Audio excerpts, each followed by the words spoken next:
أعوذ بالله من الشيطان الرجيم. بسم الله الرحمن الرحيم.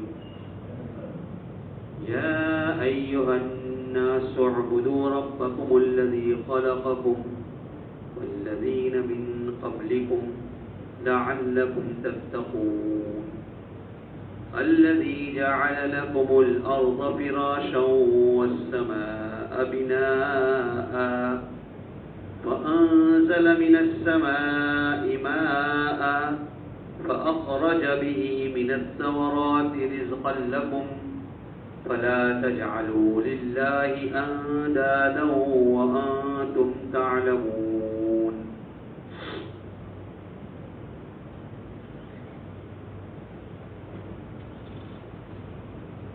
اللہ تبارک و تعالیٰ فرماتے ہیں کہ اے لوگوں، تم بندگی کرو تمہارے اس پروردگار کی جس نے تمہیں پیدا کیا اور ان لوگوں کو بھی پیدا کیا جو تم سے پہلے گزر چکے. اور یہ کیوں عبادت کرنے کا حکم دیا؟ لعلکم تتقون، تاکہ تم پرہیزگار بن جاؤ. اور مولانا تھانوی رحمۃ اللہ علیہ نے ترجمہ بہترین یہ کیا ہے، تاکہ تم دوزخ سے بچ جاؤ. تتقون کے معنی بچنا ہے، تقوی، تاکہ تم دوزخ سے بچ جاؤ. پھر آگے فرمایا وہ خدا الذی جعل لکم الارض فراشا، وہ خدا کہ جس نے تمہارے لیے زمین کو بچھونا بنایا. فرش کے معنی بچھونا، بیٹھنے کی جگہ جس کا آدمی سکون سے بیٹھ سکے، بچھونا بنایا. والسماء بناء، اور جنہوں نے آسمان کو چھت بنایا. وانزل من السماء ماء، اور اس خدا نے آسمان سے پانی برسایا. فاخرج به من الثمرات رزقا لكم، پھر اللہ تبارک و تعالی نے اسی پانی کے ذریعے سے پھلوں کو نکالا تمہارے لیے بطور رزق کے، تمہارے کھانے کے واسطے. اللہ تبارک و تعالی نے اس پانی کے ذریعے سے پھلوں کو نکالا. تو اس سب کا تقاضا یہ ہے کہ جس خدا نے اتنی ساری نعمتیں ہم پر برسائی اور بے شمار نعمتوں سے نوازا، تو پھر تقاضا یہی ہے کہ اسی کی عبادت کی جائے. لہذا فلا تجعلوا للہ اندادا، کہ تم اللہ تبارک و تعالیٰ کے مقابل کسی کو نہ ٹھہراؤ. اللہ کے مقابلے میں کوئی نہیں آ سکتا، اللہ کے مقابل کسی کو نہ ٹھہراؤ. اور تم تو جانتے بھی ہو، تمہیں معلوم بھی ہے کہ اللہ کے مقابلے میں کوئی نہیں آ سکتا. یہ دو مختصر سی آیت ہے، اس میں اللہ تبارک و تعالیٰ نے انسان کو اپنی عبادت کے لیے آمادہ بھی کیا ہے اور ساتھ ساتھ میں بندوں پر اپنی نعمتوں کا اظہار بھی فرمایا ہے. سورہ بقرہ کی شروع کی جو آیت تھی اس میں متقین کا بیان تھا کہ اللہ تبارک و تعالیٰ نے جب عبادت کا حکم دیا تو اللہ کے نیک بندوں نے اس پر عمل کیا، اس کو قبول کر لیا. یؤمنون بالغیب ویقیمون الصلاۃ کے ذریعے سے. اور بعض وہ تھے کہ جنہوں نے اللہ تبارک و تعالیٰ کے اس حکم پر عمل نہیں کیا، بلکہ کلم کلا کفر کے اوپر آ گئے اور ایک خدا کے ساتھ دوسرے کو بھی شریک کرنے لگے، جس کو کہا جاتا ہے کافر. اس کو قرآن پاک نے ان الذین کفروا سواء علیہم سے بیان کیا. اور ایک تیسرا فرقہ تھا کہ جنہوں نے اپنی ذاتی مفاد کے خاطر، اپنے جان اور مال کی حفاظت کے خاطر ظاہر میں تو اسلام قبول کر لیا، لیکن اندر سے وہ مسلمانوں کے دشمن تھے، مسلمانوں کے خلاف سازشیں کرنے والے تھے. ایک خطرناک فرقہ منافقوں کا، تینوں کا بیان کر دیا اور منافقین کا پورے گروپوں کے اندر بیان کر دیا. سب کا ترجمہ تو میں نے نہیں کیا تھا کل، اب سب کا خلاصہ میں نے کل بیان کر دیا تھا کہ منافقین کیسے تھے. مسلمانوں میں رہ کر مسلمان بن جاتے تھے اور مسلمانوں کی باتیں جا کر کافروں کو کہتے تھے اور کافروں کی جماعت میں جا کر کافر بن جاتے تھے. اور یہ سمجھتے تھے کہ ہم کامیاب ہیں، یہ سمجھتے ہیں کہ ہم نے بہت کے ادھر سے بھی ہم نے پھل حاصل کیا، ادھر سے بھی پھل حاصل کیا، اور وہ مذاق کرتے تھے. اس طریقے سے مسلمانوں کا بھی مذاق کرتے تھے. اللہ تبارک و تعالیٰ نے جملہ استعمال کیا، اللہ یستہزئ بہ، اللہ ان کے ساتھ مذاق کرتا ہے. اب اللہ کا مذاق کرنا ہے تو ان کے مذاق کے لفظ کے مقابلے میں کیا کہ جس طریقے سے مذاق کرنے والا دکھلاتا کچھ ہے اور ہوتا کچھ ہے، تو اللہ تبارک و تعالیٰ نے کو ڈھیل دی. وہ اس طریقے سے مسلمانوں کے خلاف یہاں پر سازشیں کرتے رہے، مسلمانوں کے خلاف دشمنی کے اظہار کرتے رہے، پھر بھی اللہ ان کو ڈھیل دیتا رہا. تو لوگ کیا سمجھے کہ ہم کامیاب ہیں، ہمارا یہ طریقہ کامیاب ہے، اسی طریقے سے زندگی گزاری جا سکتی ہے. وہ لیکن پھر ایک وقت ایسا آیا کہ اللہ تبارک و تعالیٰ نے ان کی پول کھول دی، اور ایسے بھی دنیا میں بھی گمراہی اور آخرت میں بھی گمراہی. تو اس وقت ان کو پتا چلے گا کہ بھئی یہ اللہ تعالیٰ ہمارے ساتھ مذاق کرتا تھا، ہم اللہ کے ساتھ مذاق نہیں کرتے تھے، ہم مسلمانوں کے ساتھ مذاق نہیں کرتے، ہمارے ساتھ مذاق ہو رہا تھا. ان تینوں فرقوں کو بیان کرنے کے بعد اب آگے اللہ تبارک و تعالیٰ نے لفظ استعمال کیا، یا ایھا الناس، اے لوگوں. قرآن پاک کا انداز اسلوب دیکھو، کسی ایک قوم کو مخاطب نہیں کیا بلکہ یا ایھا الناس. اور الناس کا لفظ عربی میں انسان کے معنی میں بولا جاتا ہے. اے لوگوں، تمہارے پروردگار کی عبادت کرو. مطلب کیا ہوا کہ دنیا میں جتنے بھی انسان آئے ہیں ان سب کو پروردگار کی عبادت کرنا ہے، اس کے علاوہ کسی اور کی عبادت نہیں. اب یہ عبادت کا معنی الگ، چونکہ تین فرقے مسلمانوں کا بھی بیان تھا، کافروں کا بھی بیان تھا اور منافقوں کا بھی بیان تھا، تو عبادت کا معنی تینوں فرقے کے اعتبار سے الگ الگ ہوگی. پہلے جہاں پر کافر اگر بولے اے کافرو تمہارے پروردگار کی عبادت کرو، تو کافروں کی عبادت کا معنی کیا ہوا کہ تم معبودان باطل کو چھوڑ دو، بت پرستی کو چھوڑ کر ایک خدا کی عبادت کے لیے آ جاؤ. یہ عبادت ہے. ابھی تمہاری عبادت کیا ہے؟ معبودان باطل کو چھوڑ کر ایک خدا کی عبادت کے لیے آ جاؤ. کافروں کی عبادت یہ ہوئی. ورنہ جتنی بھی عبادت کرے لیکن اللہ کے ساتھ کسی کو شریک کرے وہ عبادت نہیں. عبادت یہی ہے، ایک خدا کی عبادت. منافقوں کو یہاں پر جو یا ایھا الناس کہا، اعبدوا کہا، تو مطلب یہ اے منافقوں، اب تک تم ریاکاری کے ساتھ دکھلانے کے لیے اسلام قبول کیا تھا، ریاکاری چھوڑو اور اخلاص کے ساتھ اللہ کی عبادت کرو. یہاں پر یا ایھا الناس اعبدوا کا معنی. اور مسلمان جو گنہگار ہیں تو مسلمان گنہگاروں کو کہا گیا اے گنہگار مسلمانوں، گناہ کو چھوڑو اور اطاعت والا عمل کرو. انہوں نے اسلام تو قبول کیا ہے، اللہ کو ایک مانتے، تو یہاں پر عبادت کا معنی کیا ہے؟ اے مسلمانوں، گناہ چھوڑ دو، اللہ کی نافرمانی چھوڑ دو اور اللہ کی اطاعت والا عمل کرو. اور مسلمانوں جو متقین ہیں تو متقین کا معنی کہ اے لوگوں، اے متقین، تم اپنی عبادت پہ قائم رہو، مضبوطی سے رہو اور اس میں اور ترقی کرو. متقین کو اور ترقی کرو، سب اس کے اندر آ گئے. تو ہر قسم کے جتنے بھی دنیا میں ہیں سب کو یہاں پر رب لیا، اے لوگوں تمہارے پروردگار کی عبادت کرو. قرآن پاک کا جو اسلوب ہے ربکم، تمہارے پروردگار کے ربکم، تو یہاں پر دیکھو اللہ تبارک و تعالیٰ نے اپنے بہت سارے اسماء الحسنی جتنے بھی ہیں سب ناموں میں سے خالی ربکم کا لفظ استعمال کیا. یہ نہیں کہا اعبدوا اللہ، اعبدوا اللہ، اور یہاں پر یہ نہیں کہا اعبدوا الرحمن، بلکہ ربکم، تمہارے پروردگار کی.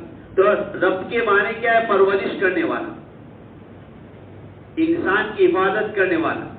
تو ظاہر بات ہے کہ عبادت کا اور بندگی کا دعویٰ وہی کر سکتا ہے جو اپنے ماتحتوں کا کفیل بھی ہو، ماتحتوں کی پرورش کرنے والا بھی ہو. تو وہ اللہ تبارک و تعالیٰ نے یہ بتایا کہ میں تمہارا کفیل بھی ہوں، میں تمہارا ذمہ دار بھی، میں تمہاری پرورش بھی کرنے والا ہوں، تو عبادت کا حقدار بھی میں ہوں. دنیا میں کس کی مانی جائے گی؟ دنیا میں لوگ کس کی؟ کہ بھئی جو اس کی حفاظت کرے، اس کے تمام ضرورتوں کا خیال کرے، جو پریشانیوں کو دور کرے، تو لوگ اس کی مانتے ہیں. اور کیا کہتے ہیں؟ بھئی میرے محسن ہیں، بھئی میری ضرورت کو جب ضرورت پیش آئی تو انہوں نے پورا کیا، اب میں اس کی تو مانوں گا. تو اللہ تعالیٰ فرماتے ہیں کہ بھئی تمہاری سب ضرورتوں کو میں نے پورا کیا. ربکم، مربی کے معنی پرورش کرنے والا، میں ہی تمہاری پرورش کرنے والا ہوں، تو عبادت کے لائق بھی میں ہوں. الذی خلقکم، وہ خدا کہ جس نے تمہیں پیدا کیا. خلق کس کو کہتے ہیں؟ خلق عدم سے وجود بخشنا. اور یہاں پر انسان پہلے معدوم تھا، نہیں تھا، پھر وہ اللہ تعالیٰ نے اس کو وجود بخشا. هل اتى على الانسان حين من الدهر لم يكن شيئا مذكورا، کہ انسان کے اوپر زمانے میں ایک ایسا وقت بھی گزرا ہے کہ کوئی قابل تذکرہ چیز نہیں تھی، اس کا ذکر ہی نہیں تھا. پھر اللہ تبارک و تعالیٰ نے اس کو عدم سے وجود بخشا. اور یہ تخلیق آدم علیہ السلام کی تخلیق سب سے پہلے ہوئی. آدم علیہ السلام کو اللہ تبارک و تعالیٰ نے پیدا کیا، ہر قسم کی مٹی کو جمع کیا، پانی کو جمع کیا اور ایک پتلا تیار کیا اور پھر اس میں اپنی روح پھونکی اور اس سے آدم علیہ السلام کا وجود ہوا. تو دنیا میں انسان پہلے سے انسانی، ہمیشہ یہ بات کہی جاتی، انسان پہلے سے انسان ہے، بندر سے انسان نہیں بنا ہے. جیسے آج کل لوگ کہتے ہیں کہ ترقی کرتے کرتے بھی انسان بنا ہے، تو پھر جو بیچارے ترقی نہیں کر سکے ابھی بھی آج چھتوں میں گھومتے ہیں، تو ان کو تو محنت ان کے پیچھے کرنی چاہیے کہ ان کو بھی انسان بناؤ. تو وہ نہیں، انسان پہلے سے انسانی. اللہ تبارک و تعالیٰ نے آدم علیہ السلام کو پیدا کیا، پھر آدم علیہ السلام کی پسلی سے حضرت حوا علیہ السلام کو پیدا کیا، پھر اسی سے نسل آدم دنیا کی نسل پھیلی. اور دنیا کی نسل اور انسان جو پیدا کیا اللہ تبارک و تعالیٰ نے اس کو الگ الگ انداز سے پیدا کیا. ایک ناپاک قطرے سے پیدا کیا، نطفے سے، منی کے نطفے سے پیدا کیا. 40 دن تک نطفہ رہا، پھر علقہ، پھر مضغہ، پھر عظامہ، یعنی الگ الگ جمع ہوا خون، اس کے بعد ہڈیاں بنی، پھر اس کے اوپر گوشت چڑھایا، پھر اس کے بعد وقت آیا تو اس بچے کو ماں کے پیٹ سے نکالا، پھر بچپنا، اس کے بعد جوانی، بڑھاپا. تو اگر انسان اپنے نطفے سے لے کر مرنے تک پوری زندگی پہ غور کرے تو ایک مرحلے میں بھی اس کو اپنا اختیار نظر نہیں آئے گا کہ بھئی سب کچھ اللہ نے ترتیب سے کیا ہے، اس کے اختیار میں کچھ نہیں. ورنہ کوئی جوان بوڑھا نہ ہوتا، جوان کوئی بوڑھا ہونا پسند نہ کرتا. سب اللہ کا یہ بتا دیا ہے کہ انسان تیرے بس میں کچھ بھی نہیں ہے. حضرت علی رضی اللہ تعالیٰ عنہ کو ایک آدمی نے پوچھا تھا کہ انسان کے اختیار کتنا ہے، تو حضرت علی نے کہا ایک پیر کو کھڑا کرو، اندر کرو زمین سے اندر کیا کہ اب دوسرا کرو، تو کہ وہ تو کہاں سے ہوگا، گر جاؤں گا، کہ بس اتنا اختیار ہے. مطلب یہاں پر ہے کہ انسان پورا کا پورا خدا کے ماتحتی میں ہے. تو جب یہ خدا عدم سے وجود بخشا اور اللہ تبارک و تعالیٰ نے ہمیں انسان جیسی اشرف المخلوقات میں پیدا کیا، سب سے بڑی نعمت. خنزیر، کتے، گدھے وغیرہ بہت سارے مخلوق ہے، اللہ تعالیٰ نے ہم کو اس میں سے پیدا نہیں کیا، ہم کو انسان بنایا اور انسان میں سے بھی اللہ تعالیٰ نے ہمیں ایمان والا بنایا. کتنا شکر ادا کریں گا. الذی خلقکم، اور آگے فرمایا والذین من قبلکم، تمہیں بھی پیدا کیا اور ان لوگوں کو بھی پیدا کیا جو تم سے پہلے گزرے. مفتی شفیع صاحب رحمت اللہ علیہ نے بڑا ایک عجیب نکتہ بیان کیا کہ والذین من قبلکم کے باتیں نہیں کہا، والذین من بعدکم، اور وہ لوگ جو تمہارے بعد میں آئیں گے، اس لیے کہ بتلانا کہ یہ امت آخری امت ہے. اس کے پہلے آدم علیہ السلام سے لے کر امتیں گزر چکی، ابھی آخری امت ہے. اب اس آخری امت کے بعد کوئی نئی امت آنے والی نہیں ہے، اور اس آخری امت کے لیے نبی بھی آخری، اب کوئی نبی آنے والا نہیں. اس لیے والذین من بعدکم نہیں کہا کہ تمہارے بعد بھی جو ہے وہ ان کو پیدا کیا، اس لیے کہ تم آخری ہو. تو والذین من قبلکم لعلکم تتقون، تاکہ تم پرہیزگار بن جاؤ، تاکہ تم اپنے آپ کو جہنم سے بچاؤ. یہ تو اللہ تبارک و تعالیٰ نے انسان کی تخلیق کو بیان کیا، عدم سے وجود کو، پھر 4 بڑی نعمتیں بیان کی اللہ تعالیٰ. الذی جعل لکم الارض فراشا، وہ خدا کہ جس نے تمہارے لیے زمین کو بچھونا بنایا. فراش کا ترجمہ جس کو ہم کہتے ہیں بچھانے کی جگہ، بیٹھنے گہوارے کو بھی کہا جاتا ہے فراش. بچے کو جب گہوارے میں ڈال دیا جاتا ہے ختم ہو گیا، وہ سو جاتا ہے، تو فراش یعنی آرام کے سکون کی جگہ بنائی. اللہ تعالیٰ نے زمین کو اتنا نرم بھی نہیں بنایا کہ پیر رکھے کہ اندر چلا جائے، پانی کی طرح نرم بھی نہیں بنایا، اور اتنا سخت بھی نہیں بنایا لوہے اور پتھر کی طرح کہ آدمی زمین کو کھود کر اس کو کچھ کام میں نہ لگ سکے، بلکہ اللہ تبارک و تعالیٰ نے زمین کو انسان کے کام کی بنائی. اسی کو دوسری جگہ پر فرمایا هو الذی جعل لکم الارض ذلولا. ذلول عربی میں ایسی سواری کو کہا جاتا ہے جو سوار کے مکمل تابع ہو. اگر سوار چلنے کو گئے تو سواری چلے، اگر بیٹھنے کو گئے تو سواری بیٹھ جائے. تو زمین کو بھی اللہ تعالیٰ انسان تمہارے تابع بنائے. اگر تو اس میں لمبی چوڑی عمارت کھڑی کرنا چاہے زمین تو یہ منع نہیں کرے گی. اگر تو کھود کر اس میں سے پانی نکالنا چاہے زمین اس کے لیے بھی تیار. تو اللہ تعالیٰ نے یہ زمین بنائی. الذی جعل لکم الارض فراشا والسماء بناء. اور اللہ تبارک و تعالیٰ نے آسمان کو چھت بنایا. یہ بھی بہت بڑی نعمت ہے. اور اسی چھت کے بعد وزینا السماء الدنیا بمصابیح. اور ہم نے اس دنیا کے آسمان کو مزین کیا چراغوں کے ذریعے سے، ستاروں کے ذریعے سے. اور پھر اس کے بعد اسی آسمان کی تیسری جو نعمت وانزلنا من السماء ماء. اور ہم نے آسمان سے پانی اتارا، آسمان سے پانی برسایا. اب آسمان سے بھئی پانی تو آپ کہیں گے بادلوں سے پانی آتا ہے. انتم انزلتموہ من المزن. کیا تم نے سفید بادلوں سے پانی کو اتارا؟ اب نحن المنزلون، یہ ہم اتارنے والے بادلوں سے. لیکن عربی کے اندر اصطلاح میں ہے کہ ہر اوپر سے آنے والی چیز کو آسمان سے آنے والی کہا جاتا ہے. تو اللہ تبارک و تعالیٰ نے آسمان سے پانی کو اتارا. اور اس نے کہا کہ بھئی بادل جو اللہ تعالیٰ نے بنائے یہ بہت بڑی نعمت ہے. اس لیے عربی میں ایک کہاوت ہے کہ بھئی بادل یہ بارش کی چھلنی ہے، اس پہ سے چھن چھن کے پانی آتا ہے. اگر بادل نہ ہو آسمان سے ڈائریکٹ پانی گرے تو آدمی مر جائے. جیسے آپ سنتے ہو کہ بہت سے مرتبہ کسی جگہ پر بادل پھٹا اور ایک ساتھ میں پانی آ گیا اور سب ہلاک ہو گئے. تو یہ چھن چھن کے بادل سے پانی آتا ہے. السماء السحاب غربال المطر.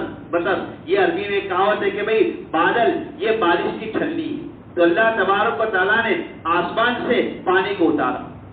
اور پھر اگر اللہ تعالیٰ چاہتے تو یہ بھی کہتے کہ بھئی دیکھو 4 مہینے میں پانی برساؤں گا اور آپ کو باقی 8 مہینے کے لیے اسٹور کر لینا ہے، اپنے گھروں میں بھر کے رکھو، بعد میں پانی نہیں ملے گا 8 مہینے تک. یہ نہیں کیا. اللہ تعالیٰ نے زمین کے اندر صلاحیت رکھی، زمین نے پانی کو جذب کیا. اور پانی کا خاصہ تو کیا ہے؟ نیچے جاتا ہے، نیچے چلا جاتا ہے، نیچے چلا ہے. لیکن ایسا نہیں ہوا، بلکہ کچھ زمین میں جا کر وہ رک گیا تاکہ انسان ضرورت کے مطابق اس میں سے جب پانی نکالنا چاہے تو نکال سکے. بورنگ کے ذریعے سے، کھدائی کے ذریعے سے، کنویں کے ذریعے سے آدمی پھر پورے 8 مہینے بارش کے زمانے کے علاوہ اس سے استعمال کرتا ہے. اگر اللہ تعالیٰ چاہتا تو جیسے قرآن پاک میں قل ارائیتم ان اصبح ماؤکم غورا، کہ بتلاؤ اگر اللہ تمہارا پانی بالکل تنہائی میں چلا جاتا، بالکل تنہائی میں، فمن یأتیکم بماء معین، تو تمہارے لیے جاری پانی کون لے کر آتا، بہتا پانی کون لے کر آتا. لیکن اللہ تبارک و تعالیٰ نے زمین کے درمیان میں رکھا تاکہ انسان تو جب اپنی مرضی سے نکالنا چاہے نکال سکے. وَأَنزَلْنَا مِنَ السَّمَاءِ مَاءً. یہ بہت بڑی نعمت ہے. اور پانی ایک ایسی نعمت ہے کہ اس کے بغیر انسان زندہ نہیں رہ سکتا. خالی یہ نہیں بلکہ سب چیزیں پیداوار کے لیے، ہر چیزوں کے لیے پانی کی ضرورت ہے. اسی لیے آگے فرمایا فَأَخْرَجَ بِهِ مِنَ الثَّمَرَاتِ. پھر اللہ تبارک و تعالیٰ نے اسی پانی کے ذریعے سے پھل پیدا کیے. رِزْقًا لَكُمْ، تمہارے لیے بطور رزق ہے. فَأَخْرَجَ بِهِ مِنَ الثَّمَرَاتِ رِزْقًا لَكُمْ. یہاں اللہ تبارک و تعالیٰ جو انداز اختیار کیا کہ 3 نعمتوں کو بیان کیا کہ تمہارے لیے زمین کو بچھونا بنایا، آسمان کو چھت بنایا اور آسمان سے پانی اتارا. اب یہ 3 نعمتیں تو ایسی ہے کہ انسان بیچارہ اس کے بارے میں کوئی دعویٰ کر ہی نہیں سکتا کہ میں نے کیا. اس لیے کہ انسان یہ چیزیں تو تیرے پیدا ہونے سے پہلے ہو چکی تھی. آسمان پہلے بن چکا تھا، زمین پہلے بن چکی تھی، پانی تو آسمان زمین کے پیدا ہونے سے پہلے تھا. وَكَانَ عَرْشُهُ عَلَى الْمَاءِ. تو یہ تو تھا. تو انسان طبیعت تو نہیں کہے گا کہ میں نے بنایا، میں نے، یہاں پر میں نہیں کرے گا. اس لیے یہاں پر انداز اختیار نہیں کیا. لیکن زمین کے اندر سے پیداوار ہوگی تو یہاں پر انسان میں کرے گا، میں نے نکالا، میں نے کھیتی کی، میں نے اچھا بیج ڈالا، میں نے وہ کیا، میں نے وہ کیا، وہ میں کرے گا. تو اللہ تعالیٰ فرمائے فَأَخْرَجَ بِهِ، یہاں پر انداز بدلا. اللہ تبارک و تعالیٰ اس پانی کے ذریعے سے پھلوں کو نکالا. انسان اگر تو دعویٰ کرے کہ بھئی میں نے پیدا کیا تو تیرا دعویٰ کر، تیرا کام تو خالی کتنا تھا، زمین کو کھود کر، زمین کو پھاڑ کر اس میں گلہ بیج ڈال دیا اور رکاوٹ بننے والی جو گھاس وغیرہ تھی اس گھاس کو ہٹا دیا اور زمین کو ڈھانپ دیا. اس سے زیادہ تو نے کیا کیا؟ اس کے بعد سے اب اس زمین میں سے جو کوپل، معمولی کوپل جو زمین کو پھاڑ کر نکلتے ہو، کس نے نکالی؟ وہ اللہ نے نکالی. یہ کس کے بس کی بات ہے؟ اور کتنی کمزور ہوتی ہے کہ اگر چھوٹا بچہ بھی اگر اس کو اپنے ہاتھ میں تو ٹوٹ جائے. وہ کس نے نکالی؟ اتنی سخت زمین کو پھاڑ کر. تو یہاں یہی بتلانا ہے اے انسان تو دعویٰ کرے تو تیرا دعویٰ غلط ہے. اور پھر ساتھ میں یہاں پر اس کوپل سے اس کو بڑا کیا اور قرآن پاک میں اس کے نقشے کھینچے اور پھر اور اپنے تنے پر کھڑا ہو گیا، اتنا بڑا ہو گیا، پھل آنے لگے اور اس پھلوں کے ذریعے سے انسان کو فائدہ ہوا. تو یہاں پر انسان دعویٰ کر سکتا تھا بھی میں نے کیا کہتا، بھی میں نے بہت اچھا کھیتی کی، میں نے یہ بیج ڈالا، یہ کھاد ڈالی، وہ کیا، اچھی زمین خریدی، زمین کو برابر لیول کیا. ذرا تعریف کریں گے تو پھر وہ اپنی تعریف اور اپنے کمالات دکھلاتا ہے کہ نہیں کسان، کہ میں نے کیا، وہ کیا، وہ کیا. تو انسان کو سوچنا چاہیے کہ انسان تو نے نہیں کیا، سب کچھ اللہ نے کیا. تو نے تو جو کچھ ظاہر میں کرنا تھا لیکن زمین کے اندر سے وہ گلہ کس سے نکالا؟ اس نے کہا وَأَخْرَجَ بِهِ مِنَ الثَّمَرَاتِ، پھلوں کو اس کے ذریعے سے نکالا. اور پھر بھی نہ مانے تو پھر آخر میں تو یہی کہا جائے گا بھئی گلہ کس سے پیدا ہوا؟ کہا پانی سے. تو پانی کس نے اتارا؟ آخر میں وہی بات آئے گی کہ نہیں، اللہ اگر پانی اللہ اتارتا نہیں تو پھر گلہ کیسے پیدا ہوتا؟ تو اس میں بھی یہ اللہ ہی نے نکالا ہے. سب کچھ تو چار نعمتیں اللہ تبارک و تعالیٰ نے بیان کی. یہ چار نعمتیں، ایک کا تعلق انسان کی ذات کے ساتھ ہے کہ انسان تجھے انسان بنایا، تیری تخلیق اور احسن تقویم، بہترین سانچے میں تیری تخلیق ہوئی. اور پھر باقی چار نعمتیں انسان کی گرد و پیش کے آس پاس کی بیان کی، یہ نعمتیں بیان کی. اس نعمتوں کا اب تقاضا یہ نکلتا ہے کہ اے انسان جب اتنی نعمتوں میں پروردگار نے تجھے رکھا ہے تو پھر عبادت اسی کی ہونی چاہیے. خالق تو خدا کو مانو اور عبادت کسی اور کی کرو، یہ کیسی بیوقوفی. بھائی گن اسی کے گائے جاتے ہیں جس سے فائدہ پہنچتا ہے. فائدہ تو خدا کی مخلوق سے فائدہ اٹھایا جائے اور عبادت دوسرے کی جائے. اور جیسے عبادت کا معنی آپ نے پڑھ لیا کہ بھئی کافروں کی عبادت کا معنی الگ ہے اور گنہگاروں کی بات، یہاں پر گنہگاروں کے کیا گنہگار انسان. اللہ تعالی ہم سب کو معاف فرمائے، ہم سب مخاطب ہے. اے انسان تو اللہ تعالیٰ کی نعمت سے فائدہ بھی اٹھاتا ہے، سب نعمتیں اللہ تعالیٰ، لیکن پھر اللہ کی نافرمانی کرتا ہے. اور عبادت کہتے ہیں کس کو؟ عبادت نام یہ ہے کہ اللہ تبارک و تعالیٰ کی مکمل فرما برداری کرنا اور اللہ تبارک و تعالیٰ کی عظمت اور خوف کے سامنے رکھتے ہوئے اللہ تبارک و تعالیٰ کی نافرمانی نہ کرنا. عظمت کا خیال رکھتے ہوئے آدمی اپنے باپ کے حکم کے خلاف کوئی کام کرتا ہے تو بھئی میرے باپ کو برا لگے گا، میرے ابا کو برا لگے گا، میرے شیخ کو برا لگے گا اور میری شرمندگی ہوگی اتنے بڑے کی میں نے بات کو نہیں مانا. تو یہاں پر بھی اللہ کی نافرمانی کرنے سے پہلے عبادت کا معنی یہ اتنے عظیم پروردگار ہے، اب اس کی نافرمانی کرنے سے شرماؤ. کیا جواب دو گے؟ اللہ پوچھے گا تو کیا جواب دو گے؟ اس لیے کہا ان تمام نعمتوں کا حق یہ ہے کہ تم عبادت اللہ کی کرو. اس نے آخر میں فرمایا فلا تجعلوا للہ اندادا، اور رزق لکم کے کر بھی کہ میرے فائدے کے لیے ہم نے پھل نہیں پیدا کیے، تمہارے فائدے کے لیے،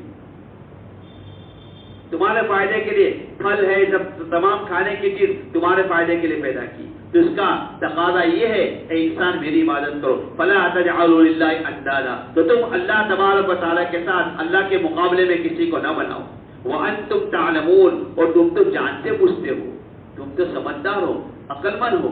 تو عقل کا تقاضا یہ ہے کہ اللہ کے مقابلے میں کوئی نہ ہونا چاہیے. اللہ تعالیٰ ہمیں اپنی خالص عبادت کے لیے پسند فرمائے اور ہمیشہ مرتے دم تک خالص عبادت کے لیے اللہ تعالیٰ قبول فرمائے.